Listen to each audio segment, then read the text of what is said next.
Hello students, कैसे हैं आप सब लोग। Welcome to Shivam sir civil classes. तो देखिए, हमारी इरिगेशन की सीरीज चल रही है। आपके सभी लेक्चर्स इरिगेशन के पूरे हो जाएंगे यूट्यूब में आने वाले समय में। आप बस वीडियोस को कंप्लीट देखा करिए, ठीक है। और एक अच्छा सा कमेंट भी हमारे जो कमेंट बॉक्स होता है उसमें छोड़ दिया करिए मोटिवेशन के लिए। चलिए, तो हमारा जो आज का टॉपिक रहेगा वो रहेगा क्रॉप सीजन। ये हमारी जो यूनिट मैंने आपको पिछले लेक्चर में शुरू की थी, वाटर रिक्वायरमेंट ऑफ क्रॉप। तो सबसे पहले मैंने उसी के अंदर आपको डेल्टा इन ड्यूटी पढ़ाया। आई होप आपको समझ में आ गया होगा, ठीक है। अब उसी यूनिट के अंदर हम पढ़ने वाले हैं क्रॉप सीजन, ठीक है। फसल के जो सीजन हमारे पास होते हैं, ठीक है। जैसे आपने सुना होगा खरीफ फसलें, रबी फसलें, ठीक है, जायद फसलें। तो खैर हमें इसको ज्यादा डीपली पढ़ना नहीं है, क्योंकि हमारे पास यहाँ से ना वन लाइनर के क्वेश्चन आते हैं एग्जाम में, ठीक है। जैसे कि आपका मिक्स क्रॉपिंग किसे कहते हैं, क्रॉप रोटेशन किसे कहते हैं, ठीक है, लेग्यूमिनस क्रॉप क्या होती हैं। इस तरह के वन लाइनर वाले क्वेश्चन आपके एग्जाम में आते हैं, तो हमें उन्हीं पे फोकस करना है, ठीक है। हमें कोई फसल या किसानी तो नहीं करनी है, ठीक है, फसल नहीं उगानी है। फिर भी बेसिक नॉलेज के लिए आप चाहो तो इसको डिटेल में आप ज्योग्राफी की किताबों में पढ़ सकते हो, ठीक है। लेकिन अभी हम उतना ही पढ़ेंगे जितना सिविल इंजीनियरिंग के एग्जाम्स में पूछा जाता है, ठीक है। चलिए, तो इसके अलावा अगर आप सिविल इंजीनियरिंग की किसी भी परीक्षा की तैयारी कर रहे हैं, ठीक है, जिसमें सिविल इंजीनियरिंग आता है, ठीक है, तो आप हमारे संकल्प बैच से जुड़ सकते हैं। ये आपका एक ऐसा बैच है जिसमें आपके सभी कोर्सेज इंक्लूड हो जाते हैं, ठीक है। आजकल की जो टाइमिंग चल रही है, आजकल की टाइमिंग में बता रहा हूँ, ठीक है। तो आजकल जो टाइमिंग चल रही है आपका, ये जुलाई का महीना है, ठीक है। तो 10 से 11 हिंदी चलती है, ठीक है। हिंदी किस एग्जाम में आती है तो मैं आपको बता देता हूँ। हिंदी जो आती है, ठीक है, वो आपके यूकेपीएससी जेई में आती है, ठीक है। यूकेपीएससी जेई और D triple S B JE, ठीक है। तो इसके लिए हम हिंदी पढ़ा रहे हैं बच्चों को। और टेक्निकल टेक्निकल आपका सभी एग्जाम्स में आता है, ठीक है। ऑल एग्जाम्स में टेक्निकल आता है, ठीक है। तो हमें इसे पूरा कंप्लीटली और डीपली पढ़ना पड़ेगा टेक्निकल को, ठीक है। और इसके अलावा जीके, तो जीके आपका जैसे कि एसएससी जेई हो गया, ठीक है, आरआरबी जेई हो गया, ठीक है, या जितने भी आपके डी ट्रिपल एस में भी आता है, एफसीआई में भी आता है, ठीक है। तो जनरल अवेयरनेस आपको मतलब सभी एग्जाम्स में कवर होकर मिलेगा, ठीक है। इसी के अलावा कुछ पॉइंट यहाँ पे लिखना भूल गए हैं। हर शनिवार को रीजनिंग चलती है, ठीक है। हर शनिवार को क्या चलती है, रीजनिंग चलती है, क्योंकि रीजनिंग में टॉपिक आपके कम है, ठीक है। तो रीजनिंग की आपकी जो क्लासेस चलती हैं वो सैटरडे को चलती हैं। वो एसएससी जेई वाले बच्चे पढ़ते हैं, या जो आरआरबी जेई के बारे में सोचते हैं, ठीक है, वो पढ़ते हैं, ठीक है। और जब आपका एसएससी जेई का एग्जाम अक्टूबर में हो जाएगा, उसके बाद मैथ्स क्लासेस भी आपकी इसमें शुरू हो जाएंगी। तो मतलब आपका एक बैच है, ठीक है, और एक बैच में आपको सारी फैसिलिटीज मिल जाएंगी, ठीक है। क्योंकि आने वाले समय में आपको कुछ कंपटीशन इतना ज्यादा मिलेगा कि आपके पास जो भी वैकेंसी आती है आप उसमें बेहतर परफॉर्म कर सको। इसलिए आपके पास नोट्स सभी चीजों के होने चाहिए, ठीक है। साइंस में बायोलॉजी आपकी चल रही है, ठीक है। तो आप अगर कोर्स से जुड़ना चाहते हो, अधिक जानकारी लेना चाहते हो, तो एप्लीकेशन डाउनलोड कर सकते हो शिवम सर सिविल क्लासेस वाला। चलिए वापस आते हैं अपने टॉपिक पे। तो हमारा जो टॉपिक है वो है आपका क्रॉप सीजन, ठीक है। क्रॉप सीजन हमारे पास मेनली कितने प्रकार के हैं, तो मैंने आपको बताया कि हमें दो ही प्रकार के क्रॉप सीजन पढ़ने हैं, एक खरीफ सीजन और एक आपका रबी सीजन, ठीक है। इसके अलावा बीच में कुछ महीने जायद फसलें भी उगाई जाती हैं, तो जायद सीजन भी आप चाहो तो तीसरे नंबर पे डाल सकते हो, ठीक है। अब हमारे पास एग्जाम में क्या क्वेश्चन आता है, मैंने आपको पहले ही बताया कि मेरा जो एक एक पॉइंट होता है, ठीक है, अगर वो एग्जाम ओरिएंटेड है, अगर कोई चीज एग्जाम ओरिएंटेड है तभी मैं उसे अपने नोट्स में ऐड करता हूं। अगर एग्जाम ओरिएंटेड नहीं है, ठीक है, तो उसको पूरा स्किप कर सकते हैं, ठीक है। आप अगर एक्स्ट्रा ज्ञान लेना चाहते हैं तो आपको ज्योग्राफी पढ़नी पड़ेगी इस चैप्टर के लिए, ठीक है। टेक्निकल वाला पार्ट ही मैं आपको पढ़ाऊंगा जो हमारे सिविल इंजीनियरिंग के एग्जाम्स में आता है। चलिए, तो देखिए हमारे पास कितनी तरह की आपकी सीजन्स होते हैं, ठीक है। तो ये हमारा प्यारा भारत है, भारत का नक्शा है, ठीक है। भारत में आप देख रहे होंगे, तो हमारा जो भारत है, ठीक है, इसमें ये जो आपका नदन हिस्सा है, ठीक है, आप क्या बोल सकते हो, नॉर्थ वाला जो हिस्सा है, यहाँ पर आपकी दो सीजन होते हैं, रबी सीजन और खरीफ सीजन, ठीक है। इसके अलावा अगर आप देखोगे सदन, तो सदन जो सीजन आपका एरिया है, ठीक है, वहां पर नो क्लियर कट डिस्टिंक्शन, यानी कि आपको एकदम स्पेसिफिक सीजन्स नहीं मिलेंगे, ठीक है। ऑटम, विंटर, समर, इस तरीके से आपको तीन चार पांच सीजन अलग अलग जगह पे मिल सकते हैं, ठीक है। कहीं कहीं बुक्स में डेक्कन प्लेट्यू की अगर हम बात करते हैं, या डेक्कन जो बॉम्बे डेक्कन वाला एरिया है, ठीक है, वहां पे आपको पांच पांच सीजन भी देखने को मिलते हैं, ठीक है। लेकिन इसके अलावा जो पूरा भारत छूट जाता है, ठीक है, वहां पर आपको कितने सीजन देखने को मिलते हैं, 3 सीजन देखने को मिलते हैं। और आपको ये तीनों याद होने चाहिए, ठीक है। अब आपको ये 5 याद करने की जरूरत नहीं है, ठीक है। आपको क्या ध्यान में रखने हैं, 3 सीजन आपको ध्यान में रखने हैं, ठीक है। क्योंकि यहाँ से आपका प्रीवियस पेपर में क्वेश्चन आया है कि जो रबी सीजन होता है, ठीक है, जो नदन स्टेट में आप देखोगे हमारे पास 2 सीजन होते हैं, रबी सीजन और खरीफ सीजन, ठीक है। तो एग्जाम में क्वेश्चन पूछा जाता है कि विंटर सीजन किसे बोलते हैं, ठीक है। ये आपका प्रीवियस पेपर का क्वेश्चन है, ठीक है। तो आपको एग्जाम पॉइंट ऑफ व्यू से क्या ध्यान में रखना है, आपको एग्जाम में ये ध्यान में रखना है कि जो बाकी बचे हुए 3 सीजन की मैं बात कर रहा हूँ, ठीक है, उसमें पहला सीजन है खरीफ सीजन। खरीफ सीजन को आप क्या बोलते हो, हॉट वेदर सीजन भी कह सकते हो, ठीक है। ये आपके गर्म मौसम वाली ऋतु है, ठीक है, गर्म मौसम वाली ऋतु है, या फिर आप इसको क्या बोल सकते हो, आप खरीफ ही बोल सकते हो, खरीफ सीजन, ठीक है। चलिए, इसके अलावा हमारे पास मॉनसून, ठीक है, वर्षा वाला जो जिसमें बारिश होती है, ठीक है, बारिश वाला जो मौसम होता है, ठीक है, उसे हम मॉनसून कहते हैं। और आपका प्रीवियस पेपर का क्वेश्चन, विंटर सीजन किसे कहा जाता है, तो रबी सीजन को ही विंटर सीजन कहा जाता है। सर्दी का जो मौसम होता है, ठीक है, विंटर आपको पता है ना, सर्दी का जो मौसम है उसी को हम क्या बोलते हैं, विंटर, और वहीं पर आपकी रबी फसलें बोई जाती हैं।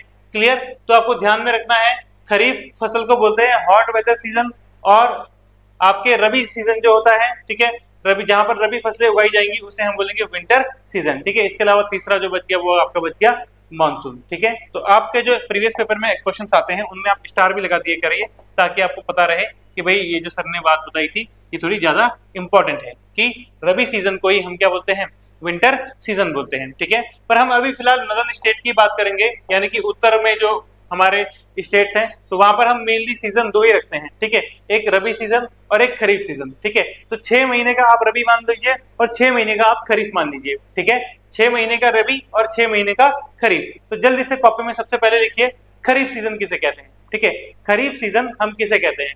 तो देखिए, खरीफ फसलें जो होती है, जैसे कि आपके बाजरा हो गया, मेज हो गया, ज्वार हो गया, पैडी हो गया, ठीक है, ये सब आपकी क्या है, खरीफ फसल है। ये अप्रैल से सितंबर में उगाई जाती हैं, ठीक है, अप्रैल से सितंबर 6 महीना ले लो। अब आप खुद समझ जाओगे, अगर मैं आपसे पूछूं रबी सीजन का टाइम बताइए, ठीक है, तो देखो खरीफ तो बोई जाती है अप्रैल में, काटी जाती है सितंबर में, सितंबर के बाद क्या आएगा, अक्टूबर, तो वो रबी का शुरू हो जाएगा, ठीक है। तो रबी सीजन कब से शुरू हो जाएगा, अक्टूबर से, और अप्रैल से पहले क्या आता है, मार्च, ठीक है। तो अप्रैल से सितंबर खरीफ सीजन, और इसके बाद क्या आता है, अक्टूबर से मार्च रबी सीजन, ठीक है, अप्रैल से सितंबर खरीफ सीजन, और अक्टूबर से मार्च आपका रबी सीजन, ठीक है। तो इसका कोई शॉर्टकट बना दो, आपको अगर एग्जाम में याद नहीं होता है, ठीक है, आप बना सकते हो इसका शॉर्टकट KAS, काश में ऐसा होता, ठीक है। यानी खरीफ सीजन कब से है, अप्रैल से सितंबर, एक ही याद करना है, तो आपको दूसरा अपने आप समझ में आ जाएगा कि भाई रबी है, तो रबी तो क्या है, अक्टूबर से शुरू होता है और मार्च में खत्म होता है, ठीक है। तो रोम, ठीक है, रोम तो आपने सुना होगा, तो रोम भी आप इसका शॉर्टकट बना सकते हो ताकि मंथ याद हो जाए, एग्जाम में मंथ पूछा जाता है, ठीक है। इसके अलावा एग्जाम में क्या पूछा जाता है, आपसे बोला जाएगा कि भाई जो खरीफ फसलें कौन कौन सी होती हैं, ठीक है। तो कुछ एग्जाम्पल मैंने आपको यहाँ पे दिए हैं, जैसे कि मूंगफली हो गया, कॉटन हो गया, राइस हो गया, मेज हो गया, ज्वार हो गया, ठीक है, ये सब क्या है, आपकी खरीफ फसलें हैं। और एक चीज ध्यान रखिएगा, खरीफ जो फसलें होती हैं ये ज्यादा पानी मांगती हैं, ठीक है, खरीफ फसलों की जो रिक्वायरमेंट होती है वो ज्यादा पानी मांगती है, यानी कि अगर आपको चावल उगाना है तो चावल ज्यादा पानी मांगेगा एज कम्पेयर टू गेहूं, ठीक है, गेहूं थोड़ा कम पानी मांगेगा, ठीक है। चलिए, तो अब आप इतनी सारी फसलें कैसे याद करोगे, कोई शॉर्टकट तो होना चाहिए, ठीक है, कोई शॉर्टकट आपके पास होना चाहिए। तो हमारे पास एक शॉर्टकट है, ठीक है, आपको ये शब्द याद रखना है, याद कर लोगे, ठीक है। तो बीजेपी ने जीएसटी लगाया और सीएम ने एमआरपी लगाया, ठीक है, बीजेपी ने जीएसटी और सीएम ने एमआरपी लगाया, ठीक है। तो बहुत सारे सीएम हो गए तो उसके आगे एस भी लगा दो, ठीक है। तो अब बीजेपी, अच्छा इसमें एक चीज ध्यान रखना, ठीक है, आप चाहो तो पी से एक कोई फसल खोज लेना, ठीक है, मुझे कोई मिली नहीं अभी फिलहाल, तो उस लास्ट वाली पी को मैंने छोड़ दिया है, ठीक है। तो ये बस ये याद करने का तरीका था, ठीक है। चलो, तो बी मतलब क्या है, बी मतलब है बाजरा, ठीक है, बी मतलब क्या है, बाजरा, ठीक है। जे मतलब क्या है, ज्वार, जे मतलब ज्वार, और आर मतलब क्या है, राइस। इस चीज का ध्यान रखना, एग्जाम में सबसे ज्यादा खरीफ फसलें जो हमारे टेक्निकल के एग्जाम में पूछी गई हैं वो बाजरा, ज्वार और राइस है खरीफ फसलों में, ठीक है। इसके अलावा पी का मतलब बात करते हैं तो पी है आपकी पल्सेस, पल्सेस में क्या आ जाएगा, दालें, ठीक है, जो दालें हैं, दलहन जिसे आप बोलते हो, ठीक है। जी, जी है मूंगफली, मूंगफली मतलब क्या है, ग्राउंड नट, ठीक है। इसके अलावा एस, ठीक है, एस क्या है, गन्ने का जूस, यानी कि शुगर केन, ठीक है, शुगर केन, गन्ना है आपका खरीफ फसल। वो अलग बात है कि आपकी ये पेरेनियल क्रॉप्स में भी आएगा, क्योंकि पेरेनियल क्रॉप किसे कहते हैं, जो आपके लगभग 12 महीने तक चल जाती है, ठीक है, या जो एक सीजन 2 सीजन तक आपकी फसल चल जाती है, चलती है, मतलब उसको आपको एक सीजन वेट करना पड़ता है उसे निकालने के लिए, उसकी हार्वेस्टिंग के लिए, ठीक है। तो शुगर केन भी उसका एक एग्जाम्पल है, तो पेरेनियल क्रॉप के अंदर भी आएगा, क्लियर। ऐसे टी, टी मतलब हल्दी चंदन, ये आपका टर्मरिक, ठीक है, टर्मरिक किस में आ जाएगा, आपका हल्दी किस में आ जाएगा, आपका खरीफ क्रॉप में, ठीक है। सी मतलब क्या हो जाएगा, तो आपके दिमाग में सबसे पहले क्या आएगा, कॉटन ही आएगा, ठीक है। इसके अलावा आपका कपास, आप इसे हिंदी में बोलोगे और आपका एस मतलब क्या हो जाएगा, मिलेट्स, ठीक है। एस का मतलब यहाँ पर क्या है, मिलेट्स। एस का मतलब क्या है, एस में शुगर केन तो हो गया, एक सोयाबीन यहाँ पे जोड़ दीजिए, ये आपका सोयाबीन किस में आता है, खरीफ फसलों में ही आ जाता है, ठीक है। और एम का मतलब मेज, ठीक है। मेज मतलब क्या होता है, मक्का, ठीक है। तो मेरे ख्याल से आपको चार तो रखने पड़ेंगे, कौन कौन से चार, ये चार, ठीक है। एक तो बाजरा ज्वार को आप गोला मार दीजिए, और एक मेज और राइस को आप गोला मार दीजिए, ठीक है। ये आपके एग्जाम में सबसे ज्यादा पूछे गए खरीफ फसलें हैं, ठीक है। तो बाजरा ज्वार, मेज मतलब मक्का, और राइस, ठीक है। इनमें से कोई शब्द अगर आपको हिंदी में नहीं चल रहा है पता, ठीक है, तो आप इसे पीपीटी से देख लीजिए, ठीक है। बाजरा मतलब बाजरा ही होगा, जाहिर सी बात है, ठीक है। ज्वार, पल्सेस मतलब दालें, ग्राउंडनट मूंगफली, शुगरकेन गन्ना, टर्मरिक हल्दी, कॉटन कपास, मेज मक्का, ठीक है। सोयाबीन सोयाबीन है। मोटे अनाज को हम क्या बोलते हैं, मिलेट्स कहते हैं। और राइस आपका क्या हो गया, चावल। तो ये सारी फसलें क्या थी, आपकी खरीफ फसल थी, ठीक है। इसके अलावा अब हमारे पास कौन सी फसलें आती हैं, तो खरीफ के बाद आती है रबी, ठीक है। अभी मैंने आपको टाइम के बारे में बताया कि भाई वो हमारा सितंबर में खत्म हुआ था खरीफ फसल, तो अब इसके बाद कौन सा महीना आएगा, अक्टूबर। तो अक्टूबर से लेके मार्च तक क्या आएगा, आपका रबी फसलें, ठीक है। क्योंकि हमने 6-6 महीने में इनको डिवाइड कर दिया, ठीक है। हमारे जो नॉर्थ जोन में हम 6-6 महीने में डिवाइड कर लेते हैं आपकी रबी और खरीफ फसलों को, ठीक है। तो हमारे पास इसके एग्जाम्पल है, जैसे कि सबसे इंपॉर्टेंट एग्जाम्पल आपका क्या है, गेहूं, ठीक है। तो वहां पर राइस आपने पढ़ा था, यहाँ पर गेहूं, ठीक है। वहां पर बाजरा आपने पढ़ा था, यहाँ पर बार्ले, ठीक है। वहां पर आपने, यहाँ पर मटर भी इसके एग्जाम्पल आ जाएगा, ठीक है। चना भी इसके अंदर आ सकता है, ठीक है। तो बहुत सारी फसलें जो है वो अलग अलग कैटेगरीज में भी आती हैं। तो आप ये कंफ्यूज मत होना कि आपने रबी और खरीफ में जो फसलें दिखाई थी, आगे चल के भी हमें अलग अलग कैटेगरीज में उनका नाम देखने को मिला, ठीक है। तो ये आपके मौसम पे निर्भर करती है, लोकेशन पे निर्भर करती है, ठीक है। फिर भी मेन मैं आपको बताता हूँ अभी, ठीक है। तो सबसे पहला क्या ध्यान में रखना है, समय। टाइम क्या है आपका रबी फसलों का, अक्टूबर से लेके मार्च तक का जो समय होता है वह है आपकी रबी फसलों को बोने से लेके काटने तक का समय। तो बोएंगे अक्टूबर में और काटेंगे हम मार्च में, क्लियर। गेहूं, बार्ले, पोटैटो, ग्राम, लिंसीड, मस्टर्ड और ग्राम, ग्राम मतलब चना, ठीक है। सबसे इंपॉर्टेंट है, ठीक है, 2 बार लिख दिया, कोई बात नहीं। तो ये आपका कैसी फसलें होती हैं, रबी फसल होती है। अब आप बोलोगे सर जैसे आपने पहले शॉर्ट ट्रिक बताई, इसके लिए भी कुछ बता दीजिए। तो बिल्कुल इसके लिए भी मैं आपको एक शॉर्ट ट्रिक बताता हूँ, ठीक है। इसके लिए आप क्या शॉर्ट ट्रिक याद रखोगे, गैलीलियो ने बीएमडब्ल्यू चलाया जीपीएस लगा के, ठीक है। गैलीलियो ने बीएमडब्ल्यू चलाया जीपीएस लगा के। चलिए तो इस ट्रिक को थोड़ा मैं एक्सप्लेन करता हूं। सबसे पहले गैलीलियो लिखिए, ठीक है। गैलीलियो, GALELIO, ठीक है। यहां पर GA मतलब क्या है, ग्रेप्स, ठीक है। GA का मतलब है ग्रेप्स। LE का मतलब क्या है, लेमन, ठीक है, नींबू। LI मतलब क्या हो गया, लाइम, क्लियर। और O मतलब क्या हो गया, ऑरेंज, ठीक है।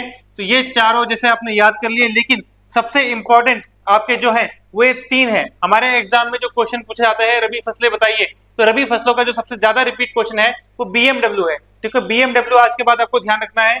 बी का मतलब है बार्ले, ठीक है। बी मतलब है बार्ले, बार्ले मतलब क्या होता है, जौ, ठीक है। बार्ले मतलब जौ। फिर एम मतलब क्या है, मस्टर्ड, ठीक है। मस्टर्ड मतलब होता है सरसों, ठीक है। मस्टर्ड मतलब क्या है, सरसों।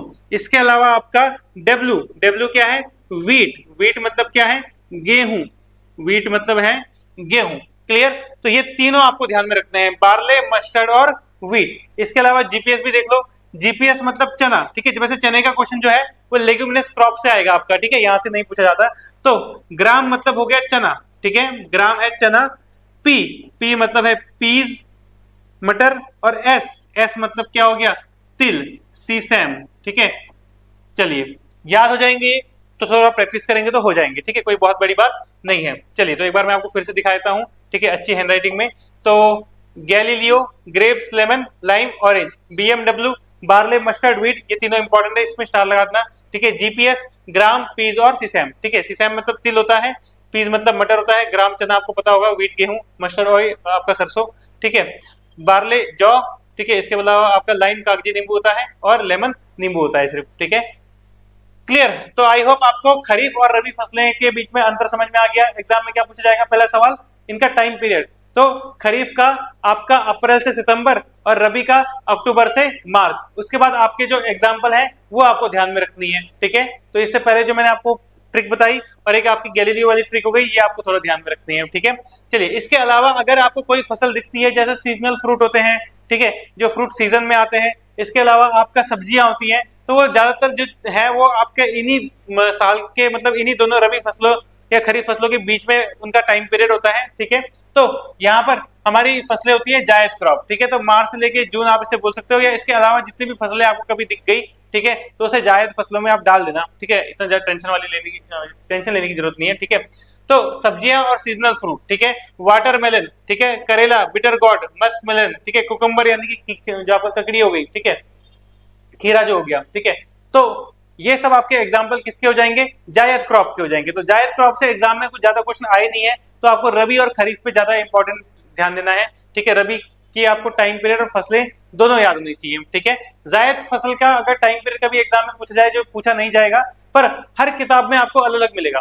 ठीक है, तो ऐसा कोई स्टैंडर्ड फॉर्म में नहीं मिलेगा, तो इसलिए आप मार्च से जून डाल सकते हो। ठीक है, कुछ किताबों में ये भी लिखा हुआ है, कुछ किताबों में इसके अलावा कोई दूसरा टाइम पीरियड भी लिखा हुआ है। ठीक है, चलो आगे बढ़े, नेक्स्ट आगे बढ़ते हैं। बस वन लाइनर वाली डेफिनेशन है। ठीक है, इसके अलावा हमारे पास क्या आती हैं फसलें, हमारे पास आती हैं पेरेनियल क्रॉप। ठीक है, पेरेनियल क्रॉप, पेरेनियल शब्द क्या होता है, सदाबहार, बारहमासी।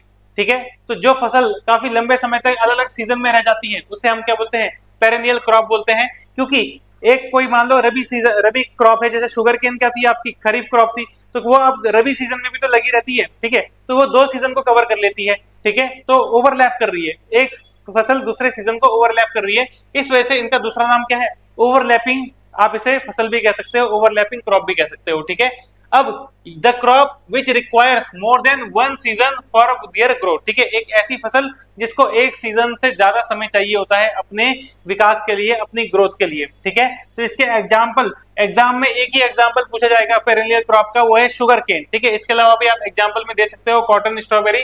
ठीक है, लेकिन एग्जाम में शुगर केन कॉमन सवाल होता है, सबसे ज्यादा पूछा गया। ठीक है, तो ये आपके लगभग 12 महीने, एक मतलब एक टाइम पीरियड आपने बोले कि पूरे साल भर रह लेती है। ठीक है, अब कुछ फसलें होती है जो 10 महीने रहती हैं, 11 महीने रहती हैं, वो सब भी किसमें आएंगी, वो सब भी आपकी पेरेनियल क्रॉप में ही आएंगी। क्लियर, चलो, तो स्ट्रॉबेरी, आपका कॉटन, और सबसे इंपॉर्टेंट, ठीक है, शुगर केन पे लगा दीजिए स्टार, शुगर केन का क्वेश्चन आएगा तो पेरेनियल क्रॉप से ही आएगा। ठीक है, क्लियर, तो पेरेनियल क्रॉप जो पूरे साल भर उगती रहती हैं, या जिनको ग्रोथ होने के लिए पूरा टाइम लग जाता है, लंबा टाइम लग जाता है, वो सब पेरेनियल क्रॉप के अंदर आती हैं। ठीक है, नेक्स्ट आते हैं कैश क्रॉप। ठीक है, कैश क्रॉप किसे कहते हैं, इसके नाम में लिखा हुआ है कैश। कैश मतलब क्या होता है, नगद। नगद मतलब क्या होता है, पैसा। ठीक है, किसान जिन फसलों का उपयोग सिर्फ बेचने के लिए करता है, ठीक है, खुद का कंजम्पशन के लिए नहीं करता, किसके लिए करता है, बेचने के लिए करता है। ठीक है, उन फसलों को हम क्या बोलते हैं, कैश क्रॉप बोलते हैं। जैसे चाय, तो चाय की पत्ती आप पीते हो, चाय तो पीते होंगे, चाय की पत्ती में क्या मतलब, चाय की पत्ती कैसे बनती है, तो चाय की जो पत्ती काली काली होती है,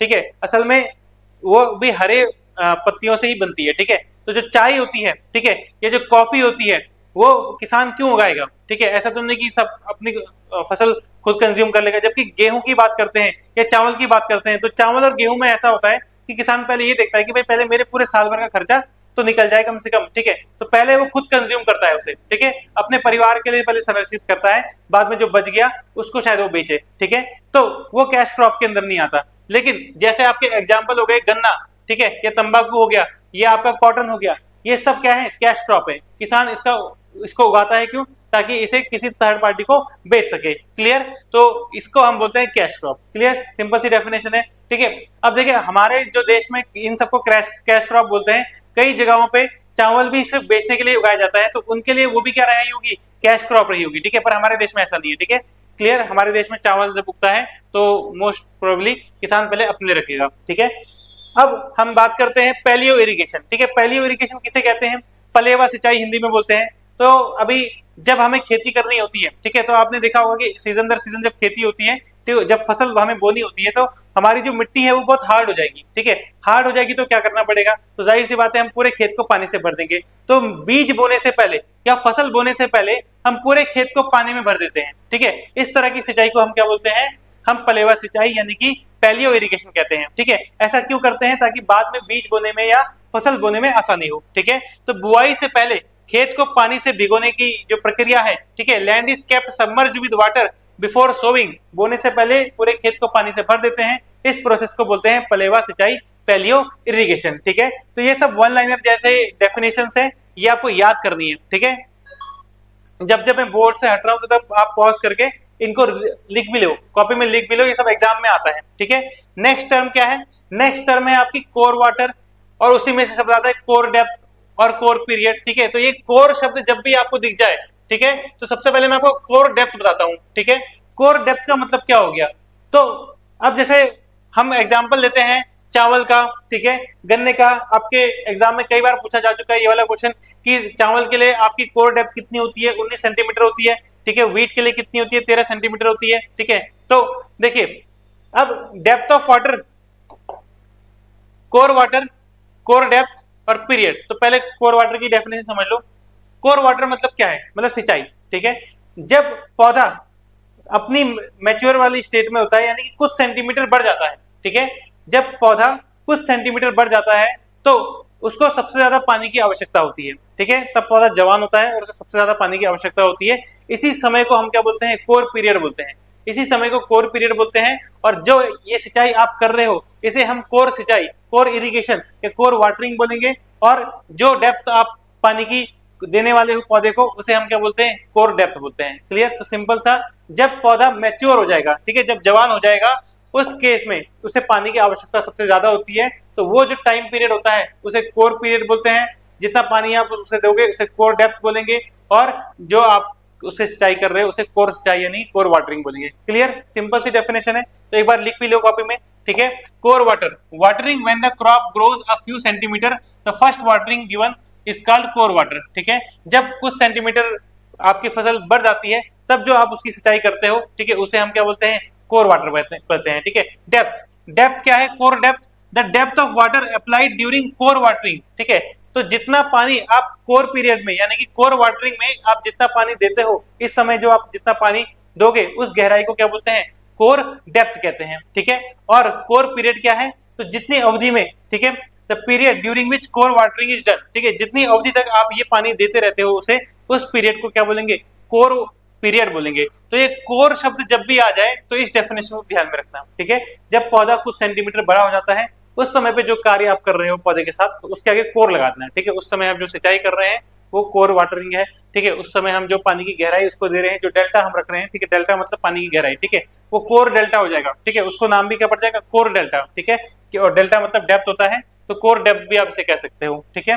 कोर पीरियड, जितने समय के लिए आप इस पानी को दे रहे हो वो है कोर पीरियड। एग्जाम में क्या पूछा जाएगा, डेफिनेशन आने के चांसेस कम है, वैल्यूज आपसे पूछी जाती हैं, ठीक है। तो चावल के लिए 19 सेंटीमीटर ध्यान में रखना है कोर डेप्थ ऑफ वाटर, यानी कि चावल जब कुछ सेंटीमीटर बड़ा हो जाता है तब वो 19 सेंटीमीटर पानी मांगता है। लगभग 2 से 4 हफ्तों के बीच में ऐसा चल रहा होता है, ठीक है।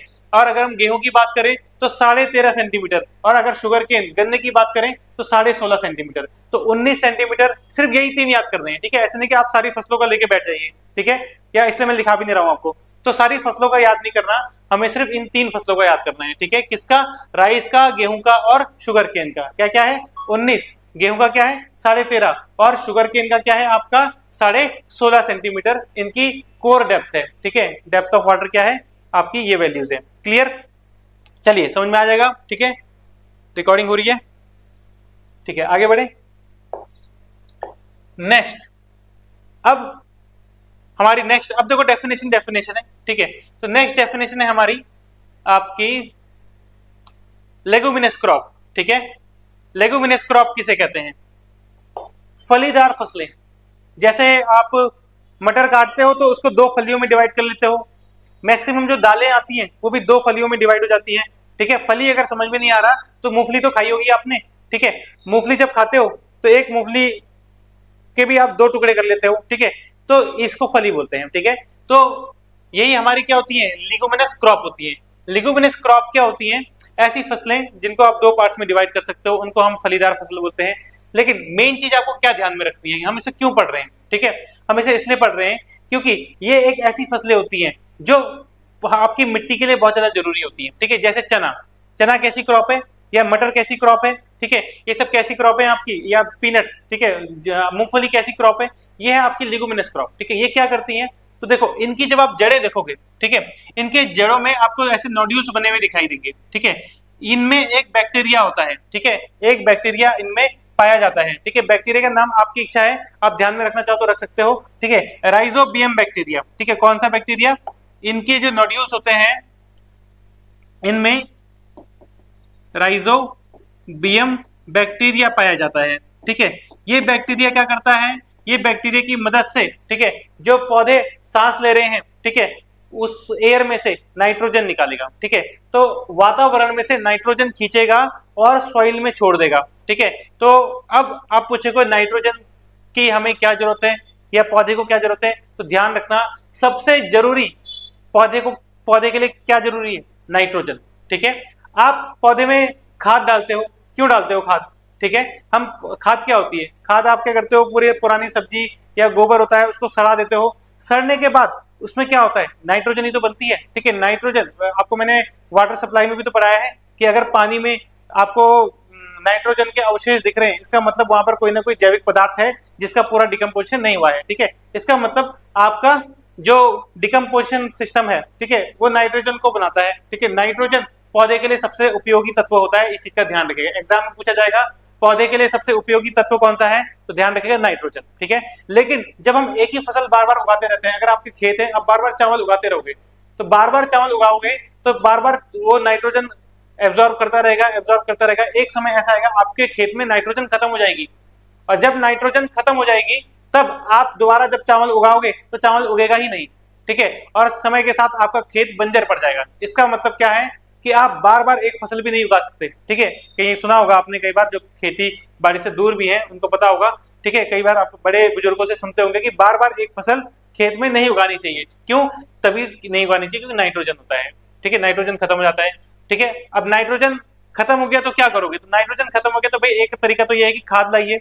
ठीक है, और पूरी खाद अपने खेत में आप बिछा दीजिए। ठीक है, वो सड़ेगी और वहां फिर से नाइट्रोजन बनाएगी और आपके खेतों को नाइट्रोजन मिल जाएगा। ठीक है, या फिर दूसरा तरीका और भी है। ठीक है, दूसरा तरीका यह है, क्योंकि अब जो खाद है वो जाहिर सी बात है बड़ी मात्रा, जब बड़े बड़े खेत होंगे तो बड़ी मात्रा में मिल नहीं पाती, पैसा ज्यादा खर्च हो जाता है। ठीक है, तो आप एक तरीका और अपना सकते हो, आप ये कर सकते कि आप चना या जो लेगुमिनस क्रॉप होती है, फलीदार फसलें होती है, इनको उगाइए। ठीक है, इनके अंदर इनके जो रूट्स के नोड्यूल्स हैं, इनमें कौन सा बैक्टीरिया पाया जाता है, राइजोबियम बैक्टीरिया पाया जाता है। ये क्या करेगा, हवा से नाइट्रोजन खींचेगा और जमीन में छोड़ेगा। ठीक है, तो हमने राइस उगाया था, राइस ने नाइट्रोजन खींच ली, अब हम चना उगाएंगे, चना वापस जमीन में नाइट्रोजन छोड़ेगा और फिर चने उगाने के बाद फिर से क्या उगाएंगे, हम राइस उगाएंगे। ठीक है, तो ऐसा आप इस तरीके से आप फसलें चेंज करा करो। ठीक है, ध्यान रखना, इसी चीज को हम क्रॉप रोटेशन कहते हैं। ठीक है, क्रॉप रोटेशन मतलब जब हम एक के बाद एक सीजन के बाद दूसरी सीजन के बाद फसलें चेंज करते रहें, इसको क्या बोलते हैं, क्रॉप रोटेशन। क्लियर, चलिए तो इसका थ्योरी भी लिख लो कॉपी में। क्या लिखोगे आप, ठीक है, पहले मैं आपको समझा देता हूं, इसको लिखने की जरूरत नहीं है। ठीक है, इसको बस आप देख लीजिए, इस वाली जो स्लाइड है इसको लिखना मत आप। ठीक है, बस आप सुनते रहो। फलीदार फसलें वे होती हैं जो मटर के कुल, मटर का जो आपका परिवार होता है, ठीक है, मटर की जो फैमिली होती है, ठीक है, उनको बोलते हैं हम लेग्यूमिनोसे। ठीक है, लेग्यूमिनेसे फसलें।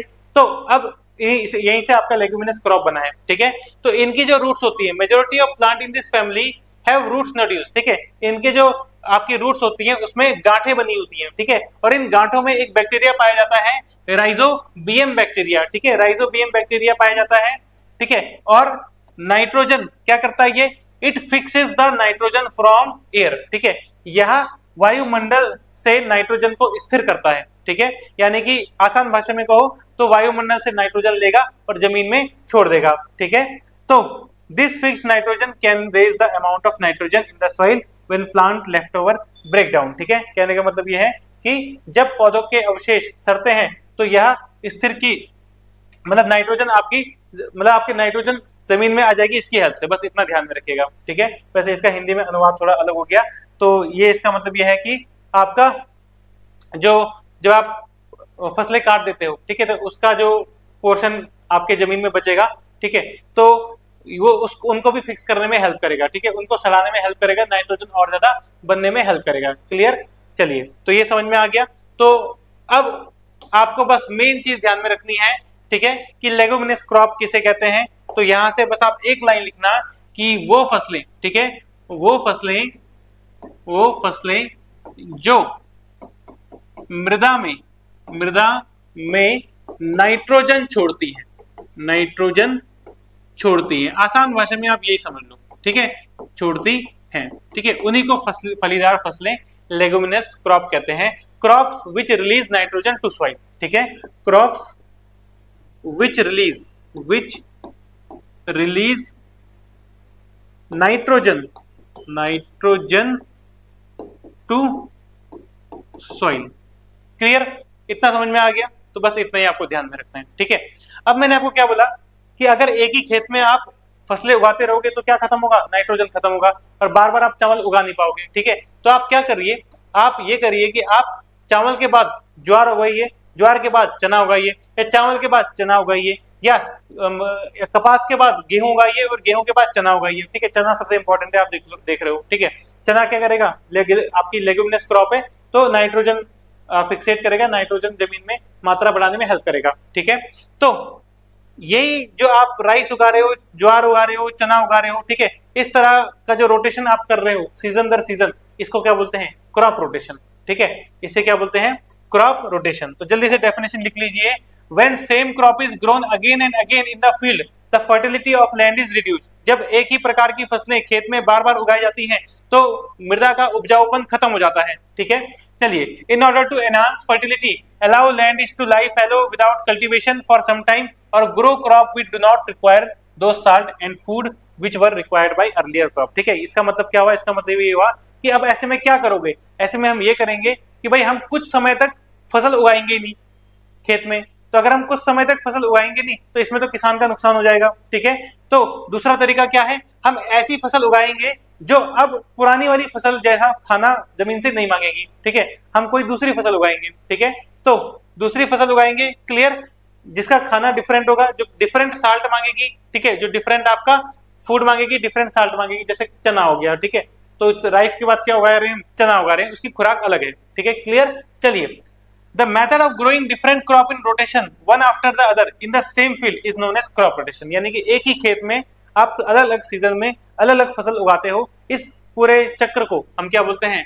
फसली चक्र बोलते हैं, या फसली मतलब फसलीकरण भी आप बोल सकते हो, वैसे फसल चक्र बोलोगे, ठीक है, ये ठीक है, चक्रण भी लिख सकते हो, ठीक है।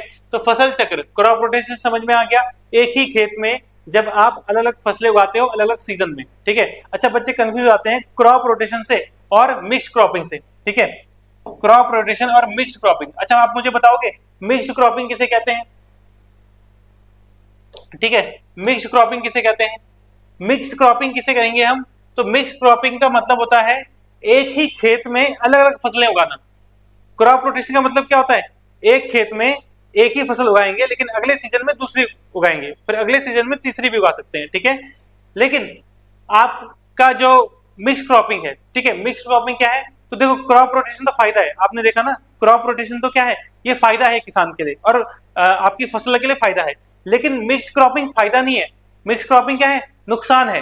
अब आप सोच रहे होंगे नहीं, इस नुकसान कैसा है? एक खेत में हम दो दो फसलें उगा रहे हैं तो ये तो अच्छी बात है, हम दो दो चीजें हम इसमें दो दो चीजें ग्रहण कर सकते हैं, खेत हमें क्या करेगा? दो दो चीजें उगा के देगा। पर ऐसा नहीं होता, ये मिक्स क्रॉपिंग किसान की मजबूरी होता है करना, ठीक है। मिक्स क्रॉपिंग क्यों करेगा किसान? मिक्स क्रॉपिंग इसलिए करेगा, देखिए होता क्या है कि मेजोरिटी अभी हमारा जो देश है वो बारिश पे निर्भर है, वहां की सिंचाई, ठीक है। अगर मान लीजिए आपका जो खेत है, ठीक है, वो नहर के बगल में है, नदी के बगल में है, तो आपको पानी की कोई दिक्कत नहीं होगी, तब तो आप चावल उगाइए मजे से। चावल ज्यादा पानी मांगता है, लेकिन अगर आप बारिश पे निर्भर करते हैं तो इस साल अगर अच्छी बारिश हुई तो मैं किसान हूं, मैंने चावल बोया, अच्छी बारिश हुई तो चावल उगेगा। लेकिन अगर अच्छी बारिश नहीं हुई तो चावल को तो पानी मिल ही नहीं पाएगा पूरा, और जो भी फसल मैं पूरे खेत में उगाऊंगा वो खराब हो जाएगी। तो अब मैं क्या करूं? इसका सॉल्यूशन क्या है? तो किसान ने इसका सॉल्यूशन क्या निकाला? Mix cropping. ये अच्छी बात है, ये एक तरीके से किसान के लिए नुकसानदायक जरूर होता है, बस इसका ये फायदा है कि मान लीजिए अगर बारिश हो गई अच्छी तब तो चावल उग जाएगा, लेकिन बारिश नहीं हुई अच्छी तो कोई ऐसी फसल उगाऊंगा साथ में जो पानी कम मांगती होगी, तो अगर इसके हिसाब से बारिश हुई तो चावल उग जाएगा, उसके हिसाब से बारिश अगर हुई तो वो उग जाएगा, ठीक है। मतलब चावल कम हुई तो कम पानी वाली फसल उग जाएगी। अब आपको ये भी ध्यान रखना है, ज्यादा बारिश होगी तो चावल तो उग जाएगा, लेकिन कम पानी वाली जो फसल है, ठीक है, वो ज्यादा पानी मिलने की वजह से वो खराब हो जाती है। इसका मतलब ये है कि अगर मैं एक खेत में दो फसलें उगा रहा हूं, ठीक है, तो इनमें से एक ही जिंदा रहेगी, क्योंकि बारिश के जो पानी मिलेगा वो किसी एक, ज्यादा पानी मिलेगा तो मान लो ये उग जाएगी तो ये खराब हो जाएगी, और कम पानी और कम बारिश हुई तो ये उगेगी, ये खराब हो जाएगी। इसका मतलब लैंड जो है मेरा 50% तो वेस्टेज है, ठीक है, 50% जो हिस्सा है और 50% जो मेहनत है किसान की वो खराब हो जाएगी, ठीक है। अच्छा, इसका फायदा क्या है? इसका फायदा ये कि उसे पूर्ण रूप से नुकसान नहीं होगा, कुछ तो हाथ में आएगा, ठीक है, कुछ तो उसके फसल जो है वो हाथ में आ जाएगी, कुछ बच जाएगी, कुछ तो पैसे कमाएगा। लेकिन ये एक तरीके से किसान का फायदा ना होके एक तरीके से नुकसान ही होता है, ठीक है, क्योंकि वो अपना प्रॉपर जो एफिशिएंसी है खेत की वो पूरी यूज नहीं कर पाता। क्लियर? तो जब एक ही खेत में अलग अलग फसलें उगाई जाती है ताकि जिसके हिसाब से पानी है वो उग जाए, ठीक है, इस प्रक्रिया को बोलते हैं मिक्स क्रॉपिंग, और ये एक समस्या होती है, ठीक है। जबकि एक ही खेत में अलग अलग सीजन में अलग अलग फसल उगाई जाए, इसे क्रॉप रोटेशन बोलते हैं, और ये अच्छी बात होती है, ठीक है। तो आप डिफरेंस समझिए जरा, क्रॉप रोटेशन अलग चीज है और मिक्स क्रॉपिंग अलग चीज है, ठीक है। मिक्स क्रॉपिंग मतलब मिश्रित जो आपकी खेती है, मिश्रित फसल है, ठीक है, मिश्रित फसलीकरण जो है, ठीक है। चलिए आगे बढ़े। क्लियर? तो ये डेफिनेशंस वगैरह आप लिख लीजिएगा एक बार। नेक्स्ट है आपका, नेक्स्ट टर्म है क्रॉप रेशो, ठीक है। क्रॉप रेशो किसे कहते हैं? फसल का अनुपात, ठीक है। क्रॉप रेशो किसे कहते हैं? तो देखिए ये सबसे ज्यादा विवादास्पद क्वेश्चन होता है, ठीक है। विवादास्पद इसलिए होता है कि यहाँ पर आपको पहले तो ये देखना है कि कितना एरिया रबी सीजन में सींचा जाता है और कितना एरिया खरीफ सीजन में सींचा जाता है, ठीक है। और क्या करना है तो देखिए यहाँ पे, ठीक है, मैंने हिंदी इंग्लिश दोनों में लिख दिया तो मैं आपको जल्दी बताता हूँ। फसल अनुपात एक अनुपात है किसका? एरिया इरिगेटेड इन रबी सीजन अपॉन एरिया इरिगेटेड इन खरीफ सीजन, ठीक है। रबी सीजन में सींचा गया क्षेत्रफल और अपॉन में रख दीजिए खरीफ मौसम में सींचा गया क्षेत्रफल, ठीक है। इस अनुपात को क्या बोलते हैं? आप क्रॉप रेशो बोलते हैं, ठीक है। अब मैंने आपको शुरू में बोला ये विवादास्पद रहता है, क्यों रहता है? तो देखिए क्योंकि ये फॉर्मूला जो मैंने आपको लिखाया है, ध्यान रखिएगा, एग्जाम में अगर क्वेश्चन आया तो यही आंसर देना है, ठीक है। एग्जाम में यही आंसर देना है, क्योंकि अभी तक जितने भी एग्जाम में क्वेश्चन आता है और काफी जो बुक्स हैं उनमें यही आंसर दिया है। लेकिन अगर आप एसके गर्ग पढ़ोगे, क्योंकि एसके गर्ग की आपकी इस इरिगेशन इंजीनियरिंग की एक ऑफिशियल बुक मानी जाती है, ठीक है, तो वहां पर जो इसका रेशो दे रखा है वो ये दे रखा है, एरिया इरिगेटेड इन खरीफ सीजन उसको ऊपर रखा गया है और एरिया इरिगेटेड इन रबी सीजन, ठीक है। तो उस एसके गर्ग में आपको ये अनुपात मिलेगा 1:2 और आपको ऊपर खरीफ मिलेगा, नीचे रबी मिलेगा। लेकिन आप एक चीज ध्यान रखिएगा, एग्जाम में अगर ये क्रॉप रेशो पूछा जाता है तो ये जो ऊपर मैंने लिखा है इसी को आपने देना है, ठीक है। एग्जाम में ये क्वेश्चन कई बार पूछा गया है, तो रबी ऊपर रहेगा और खरीफ नीचे रहेगा, ठीक है। रबी सीजन में सींचा गया क्षेत्रफल ऊपर है और खरीफ सीजन में सींचा गया क्षेत्रफल डिनोमिनेटर में, ठीक है, नीचे रखना है। बस इतना ध्यान में रखना है। कोई न्यूमेरिकल नहीं आता एग्जाम में, आएगा भी तो मेरे ख्याल से एक मैं कराऊंगा आपको आगे चल के, जब मैं आपको इंटेंसिटी ऑफ इरिगेशन करा दूंगा, ठीक है, वहां पे एक क्रॉप रेशो का न्यूमेरिकल भी करा दूंगा, ठीक है। बाकी एग्जाम में बस ये फॉर्मूला पूछा जाता है, ये वाला, ठीक है। तो इंपॉर्टेंट है और कंफ्यूजन होती है, तो इसलिए मैंने ये पॉइंट लिख दिया, पर ये याद नहीं करना, ठीक है। ध्यान रखिएगा, आप इसको लिख तो लीजिए पर इसको याद नहीं करना है, ये बस इसलिए क्योंकि कई बार इस चीजों में बच्चे आपस में लड़ते झगड़ते हैं कि ये फॉर्मूला नहीं है, दूसरा फॉर्मूला है, ठीक है। अगर आपको दिख रहा है, मुझे जहां तक लग रहा है आपको शायद दिख नहीं रहा, ठीक है, तो बस इस फॉर्मूले में क्या कर दीजिए, खरीफ को ऊपर रख दीजिए, रबी को नीचे रख दीजिए, तो एसके गर्ग वाला फॉर्मूला बन जाएगा, ठीक है। तो उस किताब में आपको वैल्यू जो मिलेगी, ठीक है, वो आपको 1:2 मिलेगी, 1:2, ठीक है। ये अगर आपको ये दिख नहीं रहा तो मैं आपको बता दूं, मैंने इसमें लिखा हुआ है एरिया इरिगेटेड इन खरीफ सीजन, ठीक है। इस टर्म को ऊपर लिखा है और रबी वाली को नीचे लिखा है, ठीक है। ऊपर खरीफ है और नीचे रबी है, ठीक है। तो ये कौन बोलता है? एसके गर्ग बोलता है, ठीक है। और एग्जाम क्या बोलता है? एग्जाम रबी को ऊपर रखता है, खरीफ को नीचे रखता है। क्लियर? चलो ठीक है। तो बस अब कुछ एक दो टर्म बची हैं, इसको खत्म करते हैं। ओवरलैप अलाउंस, ओवरलैप अलाउंस क्या बोलते हैं? तो देखिए इसका एग्जांपल आप लिख लीजिए, शुगर केन, ठीक है। जो शुगर केन होती है वो तो आपके 10-11 महीने तक चलेगी, ठीक है, उस पर आप खेती 10-11 महीने तक करोगे, तो यानी कि वो खरीफ सीजन में भी आ रही है और रबी सीजन में भी आ रही है, ठीक है। तो जितना वो दूसरे सीजन में घुस रही है, इस टाइम पीरियड को क्या बोलते हैं? ओवरलैप अलाउंस बोलते हैं, ठीक है। तो ओवरलैप अलाउंस क्या हो गया आपका? When a crop requires water for its when crop requires water for its crop season and also for some time in beginning of next crop season, ठीक है। मतलब खरीफ सीजन में तो वो अपना पानी मांग ही रहा है, साथ ही साथ जब रबी सीजन भी आ रहा है तब भी वो थोड़ा पानी मांग रहा है कि अब भी मुझको दे दो, ठीक है। तो ऐसी फसलों को हम क्या बोलते हैं, या ऐसे टाइम पीरियड को हम क्या बोलते हैं? ओवरलैप अलाउंस बोलते हैं, ठीक है। ऐसे टाइम पीरियड को ओवरलैप अलाउंस कहा जाता है। क्लियर? चलिए आगे बढ़े, ठीक है।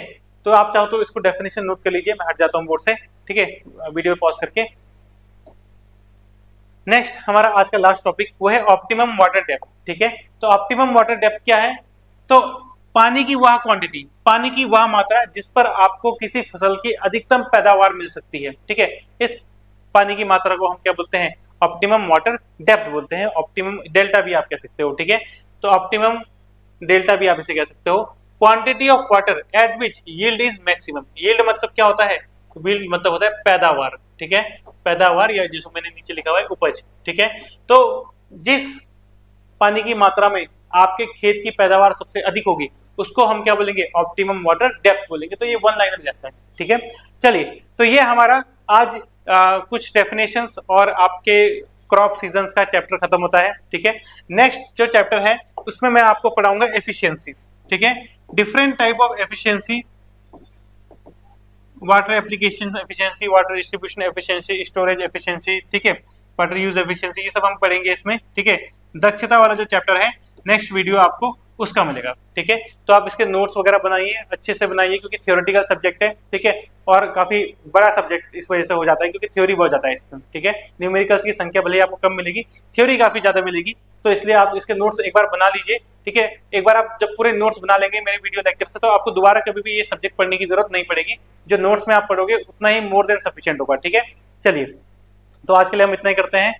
तो अगर आपने वीडियो एकदम अंत तक देखा तो लास्ट में आप कुछ ना कुछ कमेंट कर लीजिएगा, ताकि मुझे पता चल जाए कि आपने वीडियो एकदम लास्ट तक देखा है। ठीक है, थैंक यू सो मच सभी का जुड़ने के लिए। हाँ, स्टॉप नहीं हुआ।